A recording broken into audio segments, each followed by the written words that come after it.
Election commission ಅವ್ರದ್ದು observers ಇರ್ತಾರೆ. ಅವ್ರ ಅಂಥದ್ದೇನಾದರೂ ಕ್ರಿಯಾಲೋಪ ಆಗಿದ್ದರೆ ಅಥವಾ ಬೇರೆ ರೀತಿಯಾದಂಥ ಲೋಪಗಳಾಗಿದ್ದರೆ ಅವ್ರು ಆ್ಯಕ್ಷನ್ ತೊಗೋಬೋದು. ನಾವು ಯಾರೂ ಕೂಡ ಅವರಿಗೆ ಫೋರ್ಸ್ ಮಾಡಿ ಯಾವುದಾದ್ರೂ ಸಮುದಾಯ ಭವನಗಳಲ್ಲಾಗಲಿ ಅಥವಾ ಬೇರೆ ಕಚೇರಿಗಳಲ್ಲಾಗಲಿ ಮಾಡಿ ಅಂತ ಒತ್ತಾಯ ಮಾಡಿಲ್ಲ. ಈಗ ಅವರ ಆತಂಕ ಇರೋದು ಜನರಲ್ಲಿ ನಿಜ. ಅದಕ್ಕೆ ಅಲ್ವಾ ನಾವು ಹೇಳಿರೋದು ಕ್ಯಾಬಿನೆಟ್ನಲ್ಲಿ 12 ಪ್ರಶ್ನೆಗಳನ್ನು ಕೇಳಿದ್ದೀವಿ. ಇದೆಲ್ಲನೂ ಗೊಂದಲ ನಿವಾರಿಸ್ಬಿಟ್ಟು SIR ಮಾಡಿ ಅಂತ. ಇದಕ್ಕೆ ಯಾರು ಹೊಣೆಗಾರರು? ಈಗ ಜನರಲ್ಲಿ ಇವತ್ತು ಆತಂಕ ಇದೆ, ಸಂಶಯ ಇದೆ, ಈ ಇಡೀ ಪ್ರಕ್ರಿಯೆ ಬಗ್ಗೆ ಒಂದು ಅನುಮಾನ ಇದೆ ಅಂದರೆ ಜವಾಬ್ದಾರಿ ಯಾರು? ರಾಜ್ಯ ಸರ್ಕಾರನ? ರೂಲ್ಸ್ ನಾವು ಮಾಡ್ತೀವ? ಲಾಜಿಕಲ್ ಡಿಸ್ಕ್ರಿಪೆನ್ಸಿ ಅಂದರೆ ಏನು ಅಂತ ಕೇಳಿದ್ರೆ ಅವ್ರ ಹತ್ರನೇ ಉತ್ತರ ಇಲ್ಲ. BLOಗಳಿಗೆ ರಾಜ್ಯ ಸರ್ಕಾರ ಹೇಳಿ ಈ ಥರ ಮಾಡಿಸ್ತಿದೆ. BLO ಯಾರು ಅಂಡರ್ ಬರ್ತಾರೆ? ಅಧಿಕಾರಿಗಳು ನಮ್ಮವ್ರು ಇರ್ಬೋದು, ನಿರ್ದೇಶನ ಯಾರು ಕೊಡೋದು? ಎಲೆಕ್ಷನ್ ಕಮಿಷನ್ನೇ ಅಲ್ವಾ?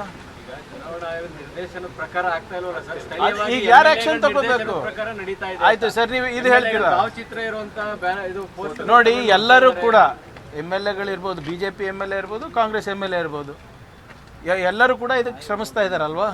ಯಾಕೆ? ಮತದಾರರಿಗೋಸ್ಕರ. ಈಗ ಅದಕ್ಕೆ ಮಾನದಂಡ ಇದೆ. ನೀವು ಹೇಳ್ದಂಗೆ ಫೋಟೋ ಹಾಕಬಾರ್ದು. ಇದು ಕೆಲವು ಶಾಸಕರು ಮಾಡಿದ್ದಾರೆ. ಜಯನಗರ್ನಲ್ಲಿ ಏನಾಯಿತು ಸರ್? ಜಯನಗರ್ನಲ್ಲಿ ನಮ್ಮ ಶಾಸಕರು ಇರೋದಾ? BLO ಯಾರಿರೋದು? ರಾಜ್ಯ ಸರ್ಕಾರದ ಚಾಮರಾಜಪೇಟೆ, ಯಶವಂತಪುರದಲ್ಲೆಲ್ಲ ಎಲ್ಲ ಕಡೆ ಇರ್ತದೆ. ಈಗ SIR ಎಲ್ಲ ಪೊಲಿಟಿಕಲ್ ಪಾರ್ಟೀಸು ಮಾಡಬೇಕಲ್ವಾ? ಈಗ ನಾಳೆ ನೀವು ಎಲೆಕ್ಷನ್ ಗೆಲ್ಬೇಕಂದ್ರೆ ನೀವು ನಿಮ್ಮ ಮತದಾರರಿಗೆ ಹಾಕ್ಸ್ತೀರಾ.